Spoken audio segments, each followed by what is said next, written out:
they cut it off, that clip, conveniently, after I said to Kimberly A. Martin and Courtney Cronin, who joined me last Thursday and Friday. It is on Sportsmanlike here on ESPN Radio. I'm Michelle Smallman, alongside our Super Bowl champion, Chris Canty, and the hoodie, the Ocho, Evan Cohen. They conveniently cut it off when I said, what do you mean you don't like Evan? You and Evan are always on the same wavelength. And she said, kidding, I love Evan. There's no evidence for that. The evidence is there. You're just That's the only sound we had to from bring that it show on to the Friday. jury. That's it. That's all there was. Speaking of, I have jury duty this week. What? Uh-huh. Wow. Yeah, well, it's nice that you remember. Wow. Okay. I'm nervous about Does it. she know? Hold on. I'm going to out Small. Oh, my God. She drove me nuts with this, Nuno. So, hold on. So, I send every Friday, I send out a schedule. And one person looks at it. Yeah, no. So I know where I need to be. So, Michelle. don't. So, on that schedule, Canty, I put Michelle Thursday 6 to 8 because she has jury duty. So, she's going to come in, do the first 2 hours, and then she's going to leave. She texted me on Friday being like, you only have me on the schedule from 6 to 8 on Thursday. Why is that? Am I being replaced? Because Evan texted me being like, oh, you're leaving early on Thursday. I was like, no, I'm not. He's like, per the schedule, you are. Per the schedule. No. And I was like- Go back even further. I texted her, holy wow, do you have first take on Thursday? I was like ready to do this big congrats. Because normally if you leave at 8 or you like do You're going half to the host show. something. Yeah. Yeah. When I went to GMA, there's always something else. No big deal. Yeah, I'm here. Anyway, so I texted her ready to do the big congrats. She goes, "I'm leaving," and that's when she communicated with Nuno, what? and Nuno had to tell her that she had jury duty. I totally forgot. So I could have been held in contempt of court if I didn't show up. Nuno, you should have just Could have been left. arrested. Not Could have been great. wanted on the streets of New York City. And then I followed up and say, well, I'm going to retract my congrats because I'm not congratulating you for jury duty. No. I had the congrats No. ready for first take. I hope I don't get picked. I'm exactly the type of person they would pick. They can look in my eyes and know I love justice.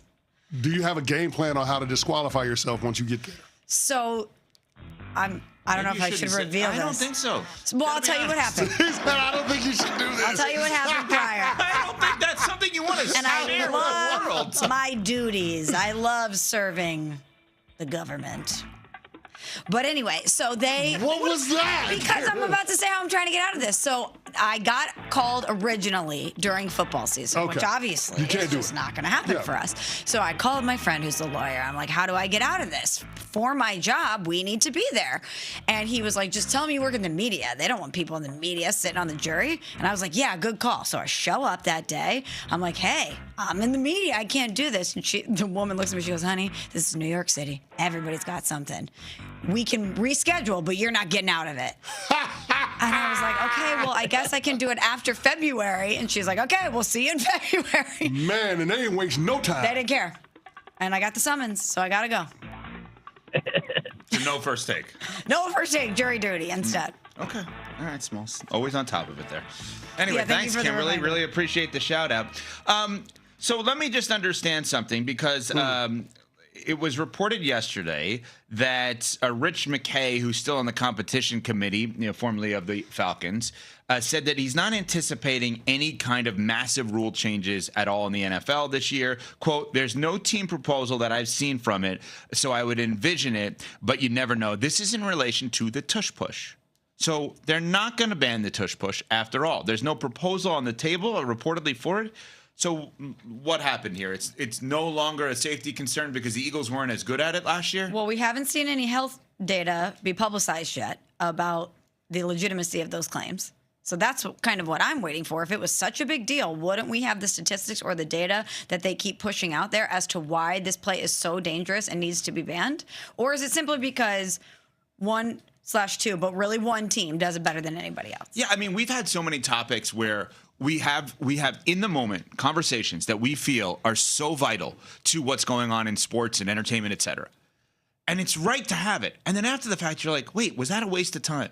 So I ask you, was this retroactively a waste of time talking about the health concerns around the Tush Push if they're not even going to consider getting rid of it? Well, just because he hasn't seen any proposals come in as of yet doesn't mean it won't happen throughout the rest of the offseason. So there'll be discussions about that this week, and as things start to heat up around the combine, NFL executives and coaches starting to get together, you'll start to hear more about how the offseason is going to shake out. I will promise you this is not the last time we hear about the ban the potential push to ban the Tush Push, no pun intended, because the reality is that the commissioner, Roger Goodell, doesn't want it in the sport.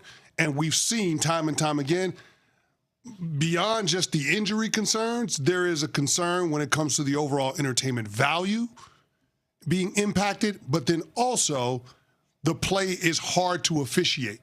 We've seen time and time again players jumping off sides, players lining up off sides, players, being able to go before the ball is getting, there's been so much around not being able to officiate the play because the referees can't see it. I think that ultimately ends up putting this play in the position where the NFL is considering actually banning it. And remember, the vote last year, you're only talking about a couple votes shy of it being banned last year. So there's still an appetite to move on from the play. I just think that we haven't heard about it because we haven't seen a proposal put out there. And quite frankly, the team that does it the best was irrelevant after the first round of the playoffs. See, that's the part of this that bothers me. Because Cam Pratt, one of our producers, CP3, put notes together for us on this, okay? NFL saw more tush pushes in 2025 than in 2024. The Eagles and Bills led the league in attempts. The conversion rate was lower in 2025 as teams made a first down on almost 77% of the attempts. Now, tush push conversion by year. It's gone down every year. 2022, 92%. This is the Eagles specifically. 2023, 87%. 2024, 83%. Last year, below 70%. This makes me, as average, everyday fan, consumer, in my case, in our case, media members, think because it's not as successful, we don't have to worry about it anymore. That's the perception that it comes off giving me. Well, no, I don't think it's that simple. I don't want to be reductive in that way. I think the reality is that when it's out of sight, it's out of mind. Mm-hmm. And the teams that do it the best, or the teams that do it the most, the Eagles and the Bills, when it came to the championship rounds, were nowhere to be found this year. When you look at the Final Four, they weren't in it. So I think that's why it doesn't feel like there's this big groundswell of outrage, one side or the other when it comes to whether or not to allow the play to continue. And so I do think that as we move into the offseason, this will be a conversation that is had when it comes to the powers that be. And it could be a scenario where we actually see the NFL get the 24 votes that it needs in order to ban the play. Because I contend that it's not a football play. It's a rugby-style play. It's a scrum. The officials don't know how to officiate it. And when it comes to the overall entertainment value, it detracts from the sport. So that's what I believe. I think they should go back to doing the regular quarterback sneak. And if you're not good at that, then do something else in short yardage situations. But this business about pushing all of the players behind the ball carrier on the offensive side of the ball, when the defense can't in turn do the same thing, it's competitively unfair. Can we get our two resident Eagles fans to chime in on this at Vegas East, Cam and Pat? How do you guys feel about the fact that as of this moment, and maybe Cece's right, maybe in a roundabout way, the McKay comments are, hey, nothing's on the table, are to entice teams to put it on the table potentially? How are you guys feeling about this as Eagles fans reacting to, wait, it's now going away all of a sudden? That we were clearly right, and this was only about the Eagles the entire time and not about the safety of the players or the sanctity of the NFL and nothing else. You're telling me all of a sudden the Bills don't care at all? Why is that? Because they were good at it this year? Because they ran it all the time and they were pretty good at it? Now it's not that unsafe anymore. It was all about the Eagles. That was it. So if the Eagles were better at it last year, Pat, it would be on the table in your mind? I mean, Canty, you literally just said if the Eagles went further in the playoffs and were running the tush push the whole time, there'd be a bigger push for it. I totally agree with that. I literally just said out of sight, out of mind. That's just human nature. Right. Yeah. But then it's not a safety concern. Yeah, it's an Eagles concern. I do think if they would have gone further in the playoffs or repeat as Super Bowl champs and it was on full display and they were dominant with it again, that it would be a way bigger talking point. You realize how because crazy that would have been is. the last thing we would have seen, though. That's the point. And it would have been consequential in the bringing it outcome up of the that Super because Bowl. it's not the last thing that we saw. It's not the lasting memory in our mind.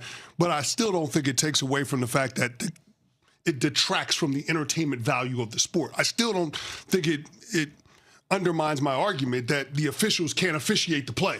And then, of course, the mechanics of it do raise a concern about a potential catastrophic injury happening. So, I mean, here's what I'll say.